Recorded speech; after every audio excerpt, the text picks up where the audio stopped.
Welcome back to the Full Court Trap podcast. This is episode 2, part 2. This is going to be kind of more prediction episode, but as always, if you haven't tuned in, I'm your host, Daniel Fowl. I'm here with my co-hosts, Luke Tackett, Blake Smith, and Jack Sullivan. Jack Sullivan knows ball, by the way. Easy. yeah, I predict to lose. I predict to lose my entire bank account betting college basketball tomorrow. So let's see how that goes. Full Court Trap picks, don't forget. But yeah, guys, as I stated, this is going to be kind of more a prediction episode, giving our picks for who we think is going to win conferences, Final Fours, and overall the Natty and the National Player of the Year. So yeah, to start us off, we got one of the more popular conferences this year. We got a few good teams in it, the ACC. I'll ask you, Luke, who do you think is going to win the ACC this season? I am going to go with the North Carolina Tar Heels. That may be a little bit unpopular with Duke being kind of the talk of the ACC right now, but I like what I saw out of North Carolina tonight against Kansas. The first half was an absolute disaster, but once they got it going in that second half, you see that they can compete with the best of the best, and Kansas is probably the top dog in college basketball up there with Alabama this year. I'm sure we're going to hit on those two teams later, but you got R.J. Davis. I mean, he's kind of been a roller coaster, but when he's at his peak, he's a very good piece of that team, and he's kind of the guy that gets them going. Ian Jackson, he's a talented freshman that's going to be contributing a lot. We saw that tonight against Kansas as well. Need to see a little bit more out of Elliot Cadeau, I would say, because he wasn't the greatest shooting the ball tonight, and they kind of put him in bad spots at times, but defensively, I think he's very capable. Cade Tyson, as Sully hit on in the previous part of this episode, he needs to get it together and kind of provide more than what he has because he looked like a deer in headlights tonight. And then you got Seth Trimble, who's been very impressive to start the year, exhibition season. He really kicked it into gear against Memphis like we talked about. And, yeah, I'd say the biggest question with North Carolina, you saw it tonight, is in the front court. Like, will Jalen Withers and Jalen Washington be enough to take them to the places they want to be? I'm not too sure if they are, because when you get to the best front courts in the country, they're going to have a tough time. But, I mean, I think that my reasoning for them being the pick in the ACC rather than Duke is I think that Duke, it's just going to be a little bit of a learning period with how much freshman talent they have. And when your go-to guys like Cooper Flagg, I mean, he could be generational. So obviously, the major respect to him. And you got Con Knipple and those guys. I just think that there's going to be some bumps in the road for them with those young guys trying to get adapted to college basketball. I think that you're going to see them maybe slip up in conference play a few games while UNC has that experience layer that I think is going to carry them through the real grind of conference play.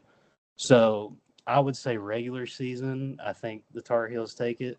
But when you get into the ACC tournament, if Duke's healthy, I won't be surprised if they take it there. But I'm rolling with the Tar Heels for now. I liked what I saw tonight. The pieces are there. Biggest question is just the front court, in my opinion, and we'll see how that progresses throughout the season. So, yeah, I think Duke is my pick. It's a pretty basic pick. I'm sure 90% of America is picking them right now to pick the ACC because the guys like Cooper Flagg, Con Knipple, who I kind of touched base on in part 1 of this episode. And then you got guys also like Kaman Maluch. I'm not sure if that's how you say it. I haven't been able to pronounce his name. I think it's Haman Maluach, if I'm correct. Maluach. All right. Yeah, him. And then you got returning guys like Caleb Foster, Tyrese Proctor. I think those guys are really going to take that team to a whole nother level this season. Their size is unbelievable as a whole team, honestly. I believe they are the tallest team in America right now for college basketball. Is that right? They're in that category, yeah, for sure. I thought so. I think between that and the talent they have, and then also not to mention Isaiah Evans, he hasn't really had a whole lot of playing time so far, hasn't really produced much. He was a big 5-star prospect coming out of North Mecklenburg, I believe is how you say it. he was kind of compared to Brandon Ingram coming out of high school. I think he's got a lot of untapped potential. I just think that team's going to be dangerous come March. Yeah, I'll add on. I'm taking Duke as well. I don't think it's really a competition outside of North Carolina, maybe. I mean, just to add on, they're the most talented team in the country. They're probably up there for one of the deepest teams in the country. And they have the most impactful player in college basketball in Cooper Flag. And he's going to be the number 1 overall pick. I think maybe my only big question mark going forward would be their backcourt, how consistent Tyrese Proctor and Caleb Foster can be. But, I mean, yeah, I'll take Duke in the ACC, whatever the odds are, which is probably not good for betting. But give me Duke regardless. Yeah, I definitely agree. I'm taking Duke all the way. My only question with them is going to be, I guess, coming into the season, you really wouldn't have expected a big three of what it looks like right now to be Cooper Flag, Colin Knuppel, and Common Malda. I'm not really sure how you say it either, to be honest. But people really expected Tyrese Proctor and Caleb Foster and then Cooper Flag to kind of, I guess, form a big three. And as of right now, it seems like the freshmen have been leading this team a lot more than people expected, with compliments from the older guys such as Mason Gillis and the 2 I mentioned in their backcourt.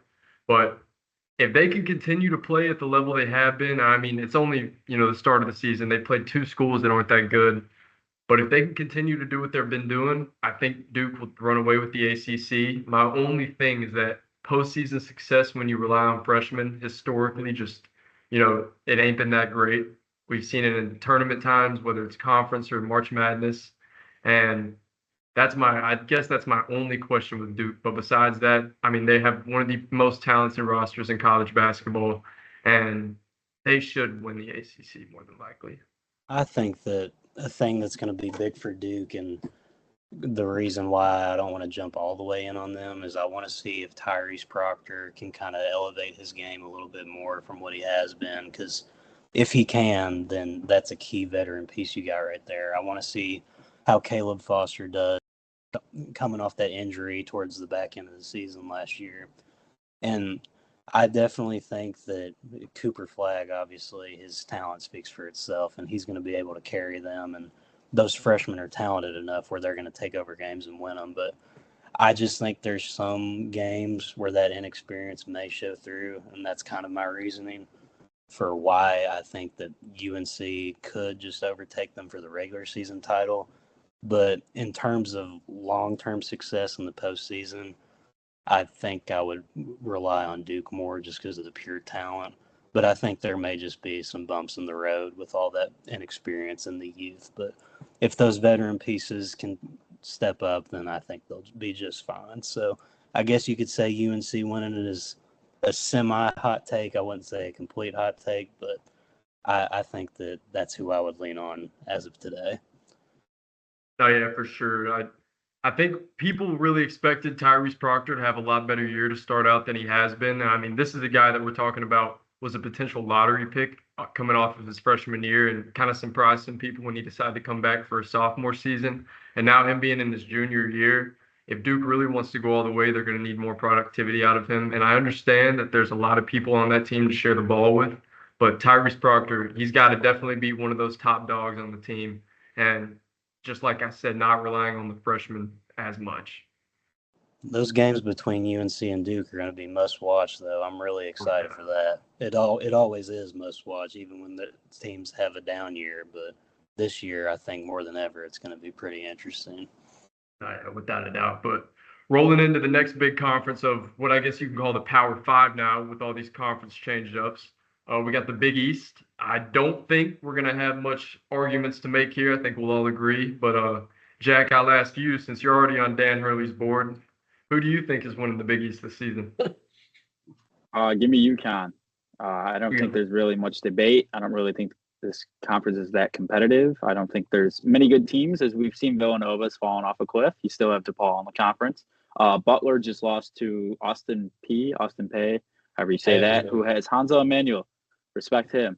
Yeah, I just think UConn's too talented compared to everybody. Maybe Creighton or Marquette can give them a fight, considering they have Kalkbrenner and Cam Jones, I believe his name is. Or I believe I said that right. And then Stevie Mitchell, David Joplin, those guys on Marquette too. But yeah, I just don't think there's many teams that can match up with UConn in terms of talent. and just in terms of coaching as well. I mean, you have Dan Hurley, who's the best coach in college basketball. So yeah, I think Marquette would definitely be a team that could compete for it, and they'll probably end up matching up in the Big East championship. I still think Cam Jones is one of the best players in the country. I do have a as hot sleeper. take, though. I do have a hot take. This isn't really related to the conference. I do think there's a chance Marquette actually misses the tournament. The Misses loss the of Tyler tournament? Kolek, yes, the loss of Tyler Kolek is gonna pay dividends. Like, you're gonna see how big of an impact he really had on that Marquette team led by Shaka Smart. But until then, we'll see once conference play starts. I know they were struggling with George Mason before we started recording. I don't really know the final score now. I'm guessing they pulled away and won, but I'm kind of a little nervous that Tyler Kolek really meant like the world to Marquette. Besides Cam Jones, he's still a bucket. Yeah, Cam Jones is for sure. I mean, he's somebody that we could have mentioned as our National Player of the Year pick. And overall, I mean, Marquette lost a lot of talent, especially losing one of the best, probably the best point guard in college basketball last season in Tyler Kolek. But yeah, I mean, without a doubt, I'd say UConn's probably going to run away with it in the Big East this season. But another big conference that could be a toss-up this year, the Big Ten. Blake, who do you think is going to win the Big Ten this season? Did you say Big Ten? Sorry, I got a bunch of random college kids out here in the hallway yapping behind me. Yeah, tell them the fastest growing podcast in the nation's being filmed right now. They need to lock in. I might have to. Like, I can't hardly hear. But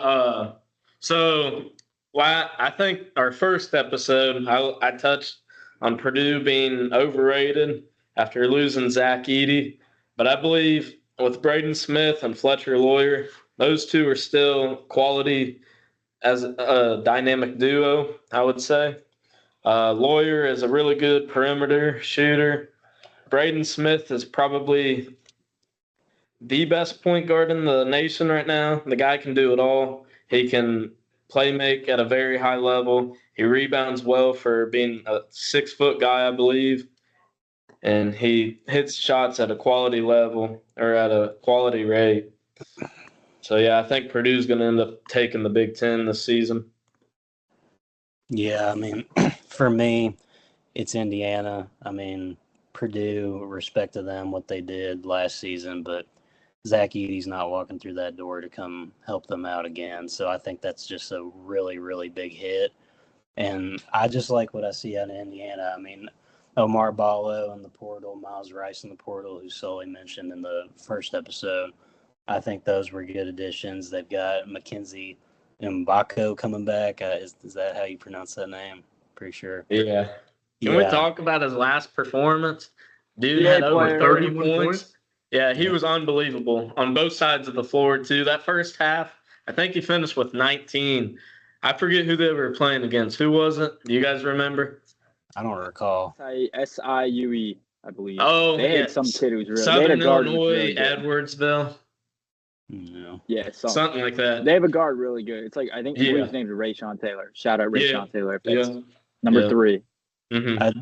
I definitely think that Purdue is going to be the main competition for Indiana, and I think it's going to come down to the wire towards the end of the season. But I like what I see out of Indiana. I like the roster that they've built, and I just think that this could be the year that they finally capture the Big Ten in the regular season, at least.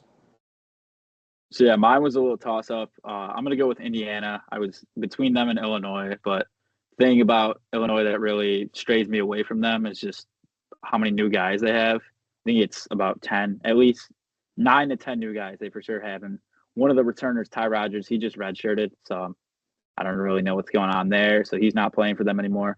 But for Indiana, I just think, like Luke said, Mbaka, NBA player. Renew, very, very solid player. Miles Rice, I said he was a big takeaway from that Tennessee exhibition. I just think my biggest concern, if why they wouldn't win, would be Mike Woodson. I do think he can make some questionable decisions as a coach. And I do have a little concern that he might drop a couple games and think it's like an NBA schedule. Oh, like these games don't matter. Well, in reality, they do, especially for the conference. But yeah, I would take Indiana. And Illinois and probably Purdue as well are going to be their biggest competition moving forward. Yeah, my pick for the Big Ten is it may be a surprise to some people, but this is a team that I think is going to be ranked by the time the next AP poll comes out. And a team that's already surprised a few people is Ohio State. I think that their group of guards they have is easily one of the best in the nation and stacks up with teams such as UNC. I mean, you got Bruce Thornton, who went absolutely crazy. I think he had 25 and 5, I believe. And then, the freshman coming off the bench, John Mobley, who shot the lights out. That was absolutely insane to watch. Like, Sully, you mentioned in the last episode, pulling him from 30 feet. It's just kind of like, holy shit, what is this kid? Where did he come from? But then, you got other guys like Michi Johnson, who had a quiet game against Texas, but I mean, every year he's gotten better. When he started off at Ohio State and then came to South Carolina and performed, and then now back at Ohio State, I think he's going to have a great year as well. And then, even guys like Quest Glover, who have kind of went around college basketball, different teams, I think that if they need him to step up, he could have a solid performance here and there too. My one worry about Ohio State, though, is that their big play. I don't think Aaron Bradshaw is that good of a basketball player. I think he's decently, not undersized, but just underweight for his position. And I'm afraid that he may get bullied down low a lot. Yeah, he's a twig. He is a twig, without a doubt, and a huge defensive liability in the paint, especially if he's matching up with somebody like Mackenzie Mbako. But I think that if Ohio State's guards can play like they did against Texas and just play how everyone knows they can, I think Ohio State could go on a big run and even, do well in the tournament. Yeah, as a Kentucky fan, I can attest to the Aaron Bradshaw. I guess you could say slander. Yeah, I mean, I wish him the best. He had his moments, but yeah, that could be a concern there for Ohio State. But my biggest concern, Indiana, kind of going back to what Sully says, just Mike Woodson. Like when I was looking at this and deciding, is it going to be Indiana? Is it going to be Purdue? Mike Woodson, I mean, he's a little bit iffy as a coach, at least I think thus far in his career. So this is kind of a prove it year for him. I think he's got the talent. He's got the pieces that he needs. And, I mean, Zach Edey's reign of terror over the Big Ten's finally over. So if there was ever a time to assert yourself at the top of that conference, it's right now. Yeah, for sure. Another big conference that's got arguably one of the best teams in the nation and ranked number 1 right now, the Big 12. Who do y'all have winning that? Give me newcomer, Arizona. Oh, newcomer, Arizona. They're my team. Yeah, the way they play basketball, I love it. High scoring, fast paced. You have Caleb Love. Obviously, he has his moments where like, what the hell are you doing? But when he's on, Mr. Inefficient. Jaden Bradley. Jaden Bradley, I really like as the point guard. They have the one kid, Krivas. I'm not even going to attempt his first name. He very good form big. I forget where he's from. He's 7'2". He's going to be a problem if he starts. I think they have Toby Owaka, transfer from Tennessee, currently playing the 5. Trey Townsend's a very good ad from Oakland, upset Kentucky last year. And then they also have KJ Lewis, who is an athlete, and he's a very, very good basketball player for Arizona. Also, I'm a very big fan of Tommy Lloyd. I think he's a great coach. I do have some questions. He needs to get past the Sweet 16. This is definitely his best chance. He's fizzled out 2 years in a row now against Clemson and this past year, and then with the Dalen Terry and the Ben Mathurin team a couple seasons ago, he lost to Houston, I believe it was. Mm-hmm. And then obviously that upset against Princeton in the first round a couple of years ago obviously isn't really that good as a 2 seed, but I still have faith in Tommy Lloyd. I think he's going to come into this conference and take over. Say it like that. I had Arizona in my Final Four last year. They kind of let me down on that one, so I can believe the hype around Arizona this year, but I still think that this is Kansas's conference to lose. I mean, I think that they, without a doubt, were the big-time winners of the portal, getting Zeke Mayo, and then you got A.J. Storr from Wisconsin, and then Rylan Griffin, who was a big part of what Alabama did on their way to a Final Four. Zeke Mayo, also Summit League Player of the Year. He had a great night tonight, too, against North Carolina. I liked what he saw from him shooting the ball. But Flory Badunga, we've touched on him before. I think that he's going to be a very solid piece that can contribute right away as a freshman. You've got championship DNA with DeJuan Harris and KJ Adams. They were on that team that beat North Carolina in the Natty in 2022. And, I mean, you've got a coach whose resume speaks for itself with Bill Self. And I like the pieces they have there. I think they're definitely a national title contender without question.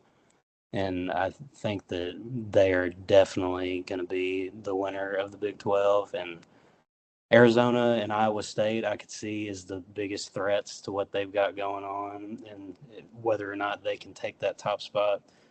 But I don't know. You got Hunter Dickinson, National Player of the Year contender possibly.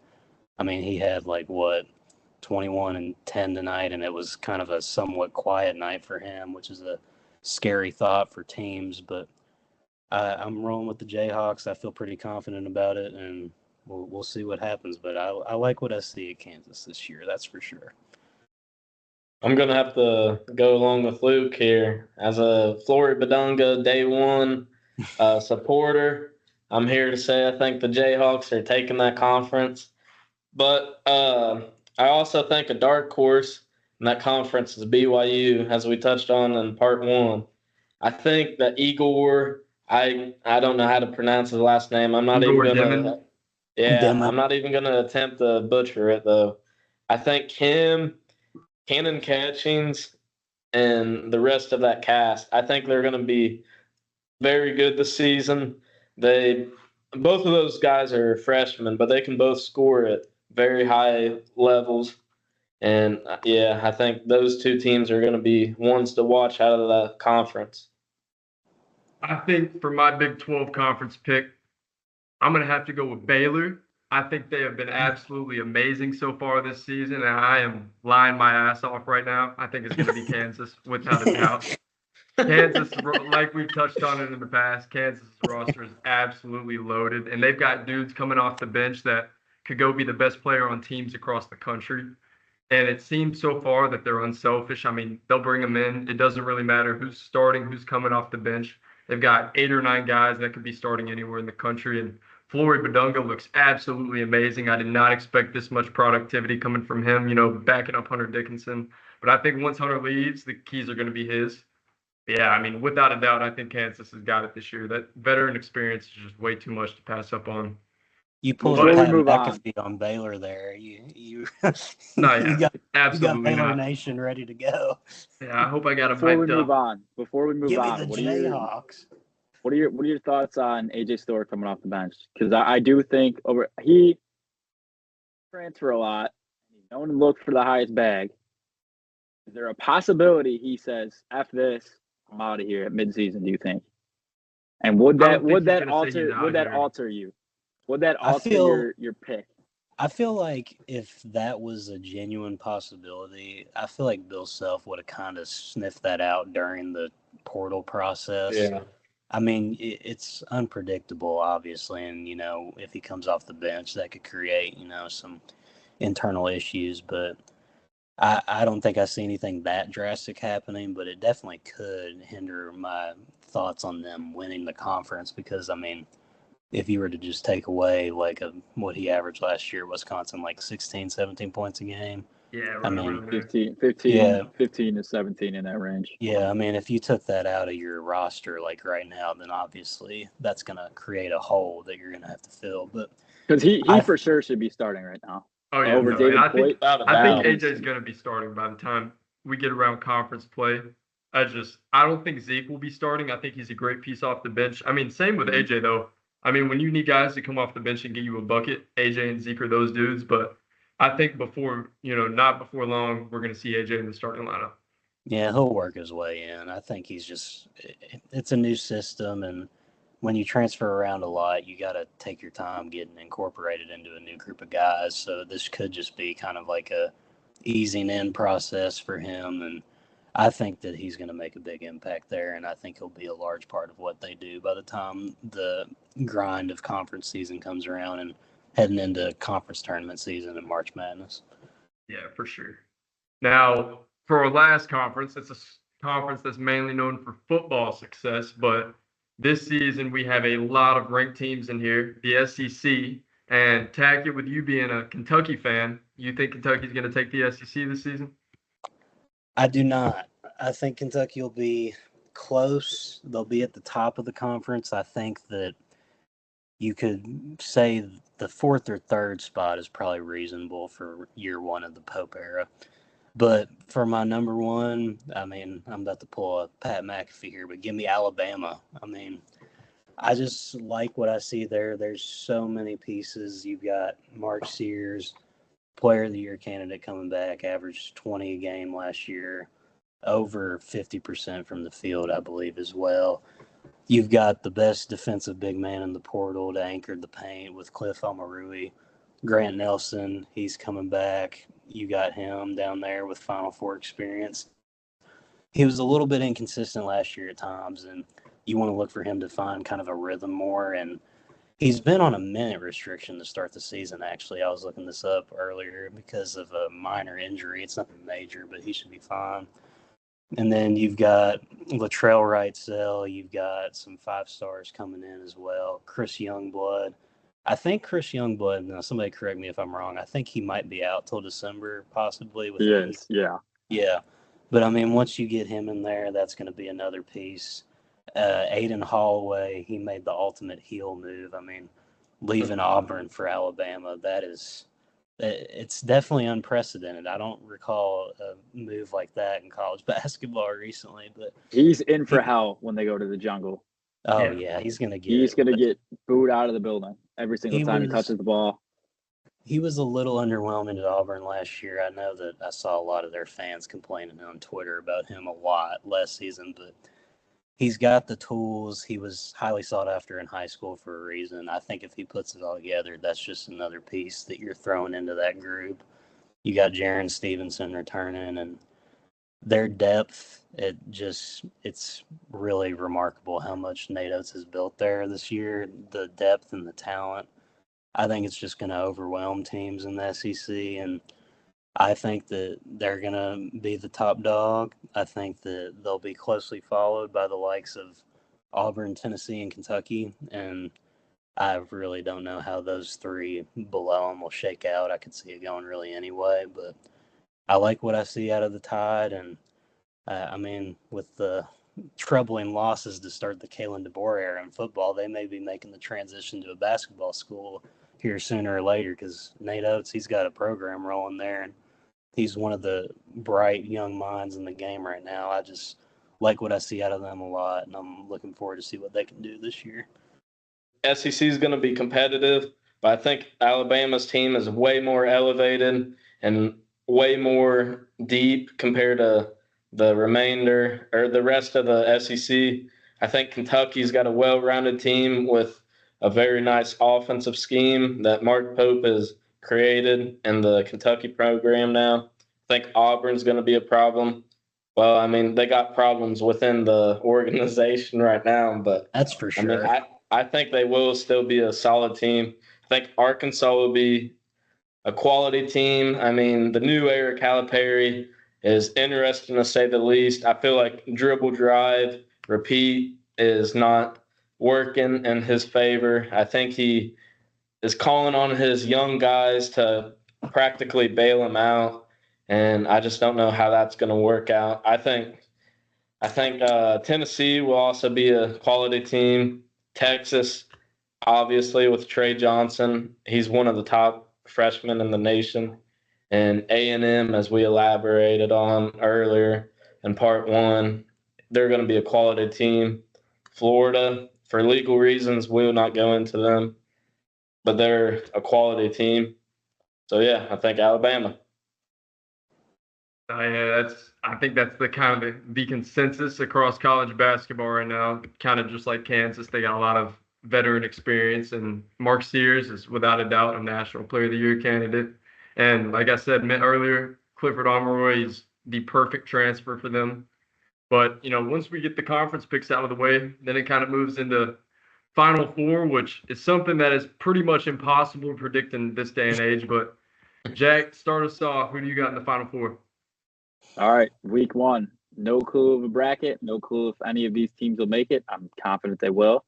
Let's start it off with Duke. I got Duke, Alabama, Gonzaga, and my sleeper pick to make it, the Oregon Ducks. I think this could be a very, very high-profile Final Four. I think Mark Few, I think we've underrated him as a head coach. I think people have written him off. They said the championship window closed. I was also on that train. I think it's back open. I think this is they have a chance to win the national championship again. They have a very talented roster. I like their guards. I like Graham Ike. I like Khalif Battle, Michael Ajayi. I think Dusty Stromer off the bench. If he's hitting shots, he's a very impactful player. I think Alabama, I mean, we all just talked about very loaded team. Duke, very loaded team. And then the Oregon Ducks. I've said they're my sleeper team. I'm going to live with that and die with it, too, if it comes crashing down. Jackson Shellstead, go-to bucket. TJ Bamba, quality player, has been in college basketball for a little bit. They got Nate Biddle, who's also been in college basketball for a little bit. He's their starting big man now. They should have Supreme Cook back from injury. They have some other quality players. Brandon Angel, I believe his name is. I think I called him James Angel last time. Apologies for that. But, yeah, I think this is a very good team they have. And I don't think they're going to be world beaters who are going to win the Big Ten, as I predicted in Indiana. So they'll probably be around 8 through 10 seed. And I think they're going to be the Cinderella team to make the tournament. And you can always find that with some Dana Altman teams. But, yeah, that's my Final Four. For mine, I'm going to go Kansas, who we've talked about, Alabama, Duke. We've talked about those teams at length, but a team that I kind of want to go more in depth on here is my fourth team for the Final Four. I got Iowa State. I think that them getting Taman Lipsey back, that was a big deal. They've got some other pieces coming back from that team. They've added transfers. They got Joshua Jefferson from St. Mary's, and they've got Deshaun Jackson from Charlotte. TJ Otzelberger, I think that he's done a great job with that program the last couple of years, and they were pretty close last year to getting to the Elite Eight. They had that tough loss against Illinois in the Sweet 16. But I think that this could be the year that they break that barrier and they head to the Final Four. This is week one, like Sully said. It's borderline impossible to predict the Final Four group without knowing where this season's going to head. But if we're going off teams that I think are just like four very quality teams, then I think this is your group. I touched on it earlier. I think that Duke, they're going to have their rough patches in the regular season, just trying to get that young talent incorporated and trying to see if guys like Tyrese Proctor can step up, Caleb Foster. And I think that once March comes around, Shire's going to have them at the top of their game. And I think that he's going to get to his first Final Four. And, yeah, I think they've got the talent to get that far. And I think that Kansas and Alabama, they speak for themselves, like we've mentioned earlier. So if I had to give you four today, that's my four. Kansas, Alabama, Duke. I believe those are three locks as of today. And then for my fourth pick, I'm going to go with Gonzaga. After that outing they had against Baylor, at home against Baylor, I think they're really going to be a tough team to compete against. Nolan Hickman, Dusty Stromer, guys of that like Ben Gregg, Graham Ike. I believe that whole team is going to be a problem come March. And Mark Few has proven to be one of the best coaches in all of March Madness, as we've seen in the past few years. No, yeah, I can definitely see that for sure. Well, I guess with my final four picks, I'm not going to dive into it too much. Same three as y'all, Kansas, Alabama, Duke. And then going back to who I picked to win the Big Ten, Ohio State. I think that that's my sleeper team to make a run in the Final Four. I don't think they're going to be a super highly seeded team, even if they win the Big Ten. I think they're going to drop some here and there during conference play. But I could easily see them being, a low-ranked 5 seed, just breaking into that top 25 or somewhere around that area. But, with teams like Ohio State that are so guard-heavy, almost kind of relating to North Carolina, you want to get most of your points off fast break and just, transition ball. You want to play it quick. You don't want to, let teams get set up too often on their defense. And I think if they can do that and just keep shooting the way they have so far this season, and once, Michie Johnson gets things going, I think that they could definitely make a run. And who knows, man, they could have a chance at winning the whole thing. But so I just realized, guys, none of us picked UConn, the back-to-back champs. We might be in for some hell. If this ever makes it to Dan Hurley, yeah, they're winning another championship. They're making another Final Four, and we're doomed. I mean, he just created. I didn't even think about that. I actually heard that Dan Hurley, he's got an IT set up at UConn. He immediately pulls the IP of anyone that says anything to slander his program. So we're already cooked on that end. So far, we've given Dan Hurley all the motivation he needs to win another. So it wouldn't surprise me at all. But now that we got our Final Four picks out of the way, who do y'all think is going to win National Player of the Year? Kind of going off a recency bias, I'm going to have to go with Ryan Kalkbrenner. Dude's 40-plus points. That's unreal. One of the biggest performances I've seen on live television out of a college basketball game in quite some time. The dude was hitting threes at high levels. He was going off the screen very well, getting to the rim at ease. The guy's just – I think he's going to be a dominant force this season. I think that I'm going to go with Mark Sears at Alabama. We're used to seeing Bama get some players with the Heismans in football, but I think this is going to be the year we see them getting some basketball recognition too. I love Mark Sears' game. He's a great shot creator. He's been very efficient from the field. Like last year and in the tournament, he was the leader of that team.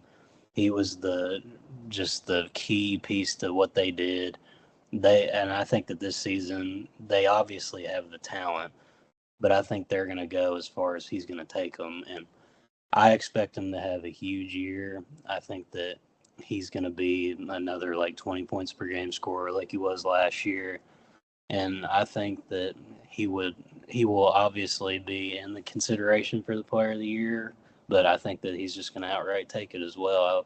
I love his game, his playmaking, his shot creating, his handle he's got on the ball, and his ability to finish. And I'm looking forward to watching him play this year along with the rest of that Bama squad. Keep it short, keep it simple. I agree with Luke. It's Mark Sears. He's the best guard in college basketball. He's on a top at least 3 team in college basketball, possibly the best team. I just think he's an elite bucket getter, as we've seen the past couple of years. I just think it's going to be very hard for other players to pass him up. I just think this is his award to win. No, yeah. I kind of agree with all of y'all. I guess is my top 2 pick. Ryan Kalkbrenner, for one, he's going to be the focal point for Creighton's offense this year. And, I mean, he's 7'1". He's starting to shoot the ball a lot more comfortably. I think he went 2 for 2 in his opening debut this year from the three-point line, which is, absolutely insane to go with 49 points and I think 2 or 3 blocks and 11 rebounds. He's going to be unstoppable in the paint. If he can stretch the floor like he did in Game 1, I think that automatically puts him in national player contention. Mark Sears, on the other hand, I mean, he's the veteran point guard of college basketball. There's nothing more you can ask. He's an automatic 20 points per game, every game. And with that talented Bama roster, the floor is going to be spaced, and he's going to have every opportunity to succeed. However, I'm going to add a little sleeper pick in here. Don't be surprised if Hunter Salas is in contention for National Player of the Year this season. Wake Forest, if they have a good year, which I can imagine they could, their roster, their schedule isn't extremely jam-packed. Of course, you have conference play with Duke and North Carolina and them, but they play Florida in a non-conference game this year. And if they can beat Florida, that could put them on the map. And Hunter Salas, although he didn't have his best performance in Game 1, he could easily, and I mean easily, go off and average 20-plus this season. He was a baller last year. At Gonzaga, he really didn't get his moment to shine as much, surrounded by other players and other stacked guards. But Wake Forest is his team, and coaches clearly give him the keys to do whatever he wants with that offense. And I think we could definitely see a breakout performance, or just a breakout season in total from Hunter Salas this season. I like that as a sleeper pick. That's a good one. I appreciate it, yeah. I've watched a lot of film of his, and man, that kid's a baller. I'll tell you what, dude. But with that being said, fellas, we got the prediction portion of the podcast out the way. We got a big slate of games coming up this Tuesday, and one of everyone's favorite beginning season, I guess, kind of slates of the year, the Champs Classic, which is being held in Atlanta at State Farm Arena this season. We've got Duke versus Kentucky, and then Kansas versus Michigan State. Michigan State not being ranked this season, but it's a team that you can never count out when you have Tom Izzo coaching them. Blake, who do you think is going to win Kentucky versus Duke? Oh man, this is a tough one. I think this has potential to be game of the year. I think Duke, Kentucky. Last time we saw them play at the Champions Classic, I was unfortunately there for that letdown of the game. This year, I think it's going to be way different. It's going to change the script of this rivalry. I think Duke's going to end up coming out with the win. I think Kentucky's going to show that they're a top 10 team, though, in the nation. And for the score prediction, I'm going to have to go with probably like 89 to 81, around that range. That's a fair take. That's a fair take. I think Kentucky, without a doubt, has a chance to cement themselves as a top 10 team playing Duke. I love Kentucky's roster this season. They've got guys that can score from anywhere, and they have plenty of guys that could go off for 20 plus. Kobe Bryant coming off the bench, probably the best shooter, if not one of the best shooters in college basketball this season. He shot the lights out in the first game they played. And guys like Jackson Robinson, who can give you a bucket from all three levels. You got, perimeter bigs, or not perimeter bigs, my bad, but just bigs down low, and Amari Williams, who can get you 10 rebounds and defend the paint with his life. And then Brandon Garrison, who's a little bit of a younger guy, but still super athletic and will give him good backup minutes. I mean, it's just top to bottom, that roster is very impressive for a completely revamped and reloaded team. I agree. Yeah, give me Duke. I do think Duke is going to take this game. I think Kentucky to start out, they're going to give him a little shock. I mean, we've never seen Mark Pope's led team at Kentucky play Duke, so I don't think Shire and the rest of the Duke staff can really have an exact game plan coming in. But I think the talent and the size of Duke will, over time, overwhelm Kentucky, because Kentucky doesn't really have a true shot creator, in my opinion. A lot of very good ball players. I wouldn't trust. I like Jackson Robinson. I really do. I just don't. I think he can at times become very laid back, and I don't really trust him to take over a game. I would say the player of the game from this, though, I'm going to go Con Knipple. I think he's going to really have a great game. Cooper Flagg's obviously going to have a huge impact. And then we'll see how Hamid Malawach does against Amari Williams. I think that's going to be a very big matchup to watch, considering Amari is a very, very strong center that we've seen and built. He's a grown man.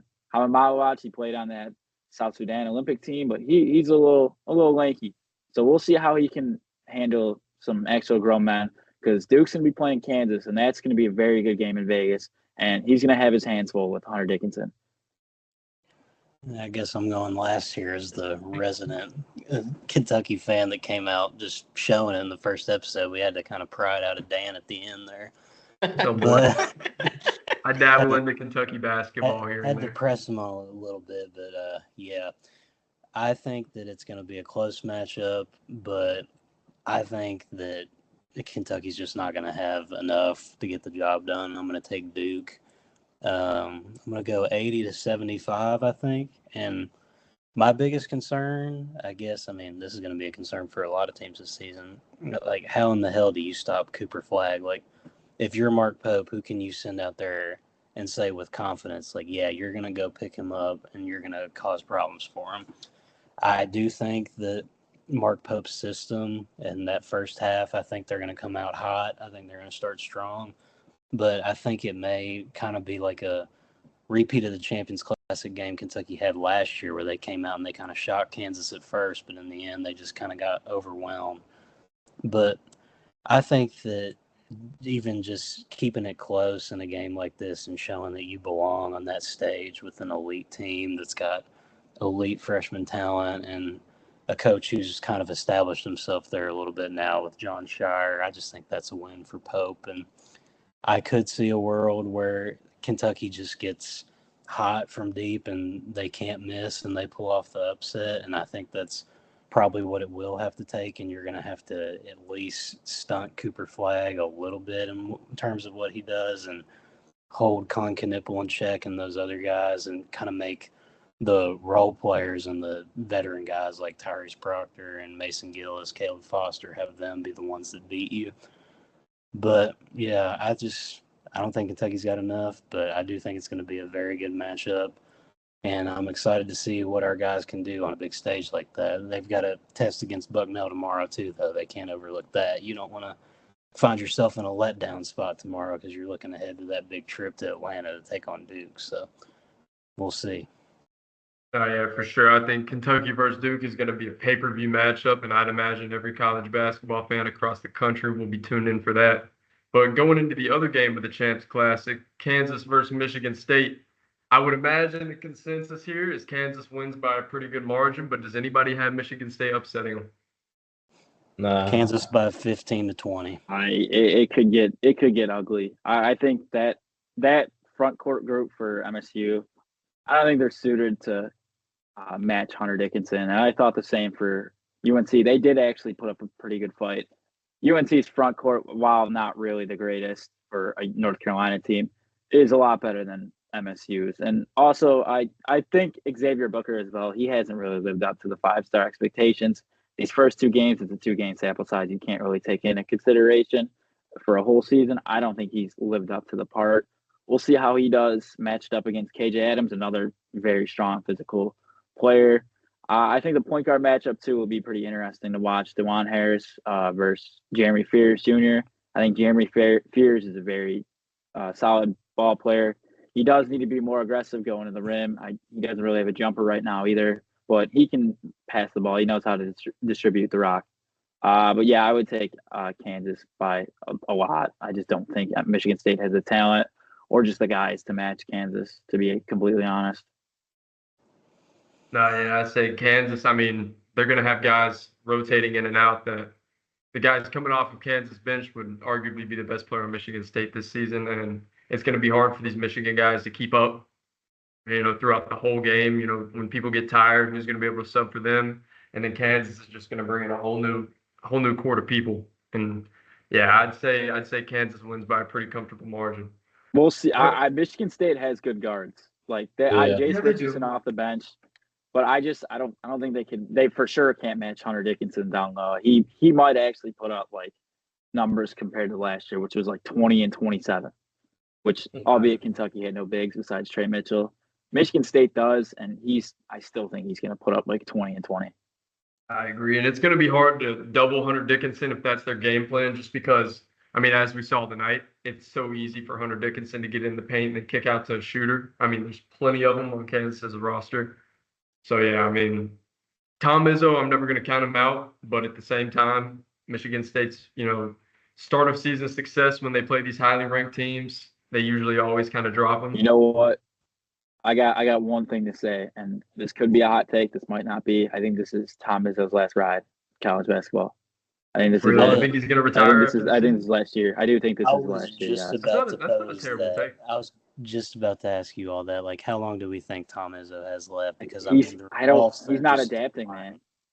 He's not adapting. Yeah, I mean, he's not adapting well. But if the recruiting class, and I haven't really checked at the recruiting rankings for this upcoming, or I guess the following year after this one, but I would imagine if he doesn't bring in a lot of top tier talent and just transfers from the portal, I would imagine, he's probably his last year as well. That's a really good take, Sully. The thing with Izzo, he really doesn't use the portal, which is why they've been kind of in like a middle of the pack Big Ten team these past couple of years, which everybody really has been besides Illinois. I mean, Purdue's been like the terrifying juggernaut in that conference, but Michigan State really hasn't made like an impact since Cassius Winston. Yeah. And we'll see how it goes. I don't know who they'd hire if he does leave.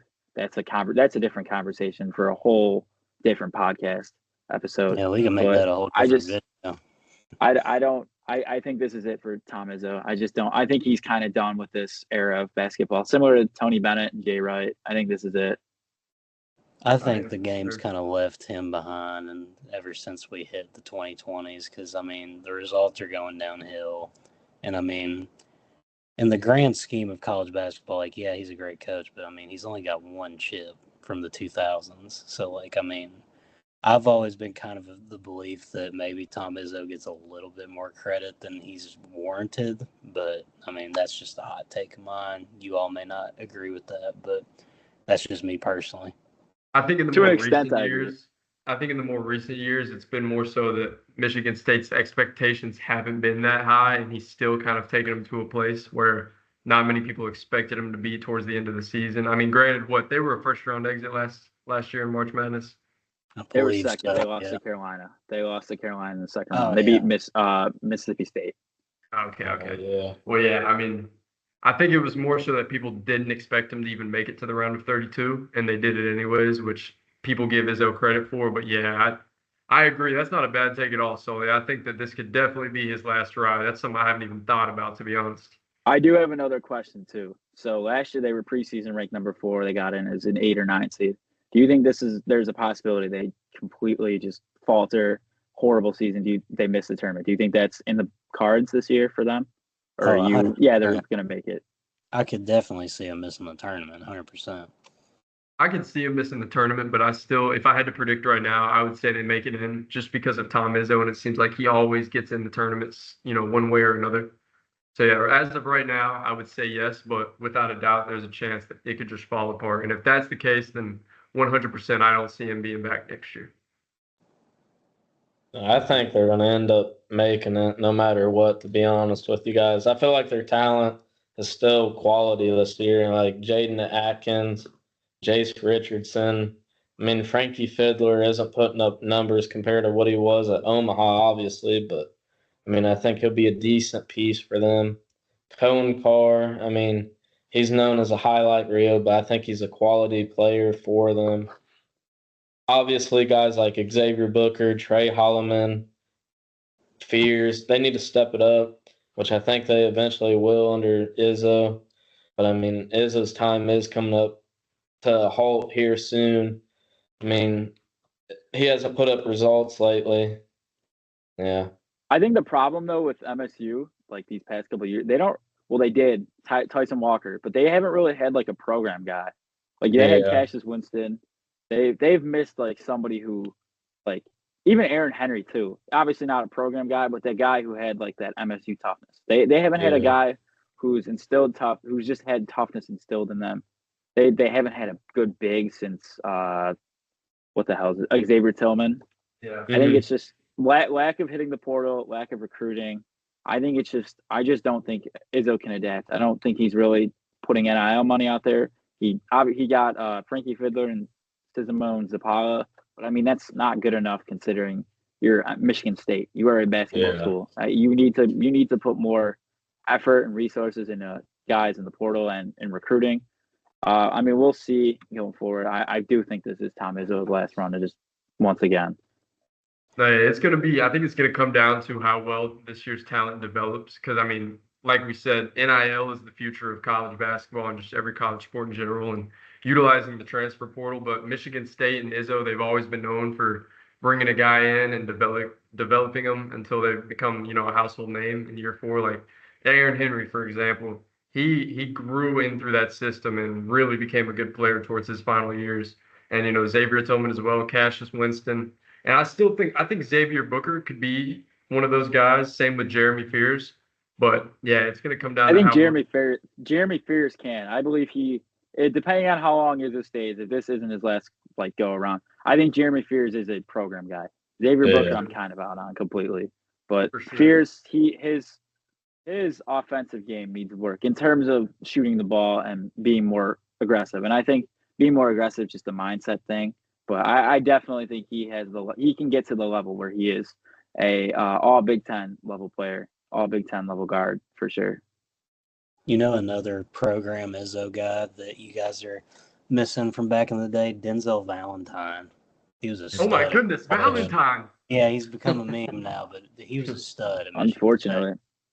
Yeah. I think his brother could be the next possible MSU coach, Drew Valentine. He's at Loyola right now. I think they're definitely a program to watch this year and maybe next year, depending on how long Izzo is still at MSU for. But if Loyola can get things going in the A-10, I can't remember if they made the tournament under Drew Valentine. I'm not entirely sure.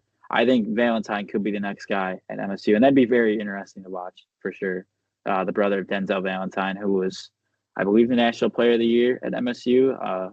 Very great college basketball player, obviously. But I mean, we'll see once the time inevitably comes for Izzo, if it's going to be Drew Valentine, or if they're going to go out of that little MSU family, get a guy like maybe go after like TJ Otzelberg, or just somebody in that caliber. For sure. Well, fellas, we got all our preseason picks in and Champs Classic predictions. So that'll do it for episode 2, part 2. Again, I thank you all for tuning in. I'm Daniel Fowl, your host. My co-hosts Luke Tackett, Blake Smith, and Jack Sullivan. We got a great slate of games to watch this weekend and all throughout this next week. So yeah, guys, tune in. We're live on Instagram, TikTok, Twitter, YouTube. And yeah, hit us with a follow. We appreciate all the support, guys. Until next time.